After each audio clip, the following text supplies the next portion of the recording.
আসসালামু আলাইকুম বন্ধুরা, কী অবস্থা সবার? কেমন আছো? শুভ সন্ধ্যা সবাইকে জানাই। রোজার এই ক্লান্তিময় দিনগুলোতে আর ভাজা পোড়া খেতে ইচ্ছে করে না, তাই অন্য কিছু করার জন্য চলে আসলাম তোমাদের জন্য নতুন আয়োজন নিয়ে। তো তোমরা অবশ্যই আমার ভিডিওটি শেষ পর্যন্ত দেখতে এক থাকো। থালা পাহাড়ি স্টাইলের খাবার নিয়ে আজকে ইফতার করতেছি। তো যেহেতু ইফতারের টাইমে, তো আমি পরে তোমাদের সাথে শেয়ার করব। তো আজকে ইফতারিতে আমি নিয়েছি করলা সেদ্ধ, ঢেঁড়স সেদ্ধ, বেগুন সেদ্ধ, তারপরে কিছু শাক সেদ্ধ বিভিন্ন পদের, বরবটি সেদ্ধ, আছে লেবু, হচ্ছে আমার স্পেশাল যেটা মরিচ ভর্তা দিয়ে খাবো খাবারটাকে।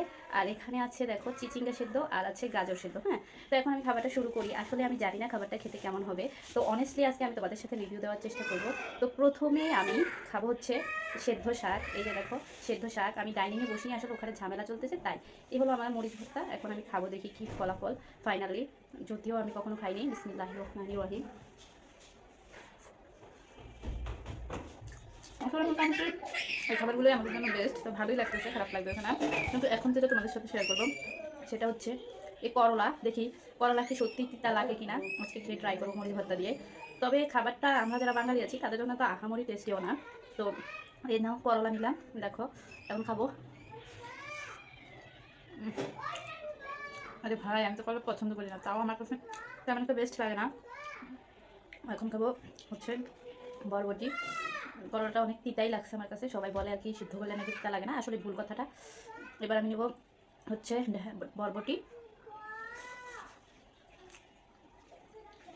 একটু লেবু নিয়ে নেই। আসলে কি বলবো জানি না, চলছে খাবার খাচ্ছি।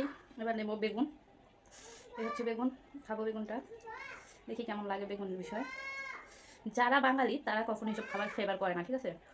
তারপরও এটা আমাদের জন্য স্বাস্থ্যসম্মত খাবার, ঠিক আছে, চলে। এবার খাবো হচ্ছে ঢেঁড়স, ঠিক আছে। মরিচটা প্রচণ্ড ঝাল, যদিও আমি খাচ্ছি, পাশে অনেক সাইডে সাউন্ড হচ্ছে, কিছু করা নাই, ভিডিও করতেছি তাই।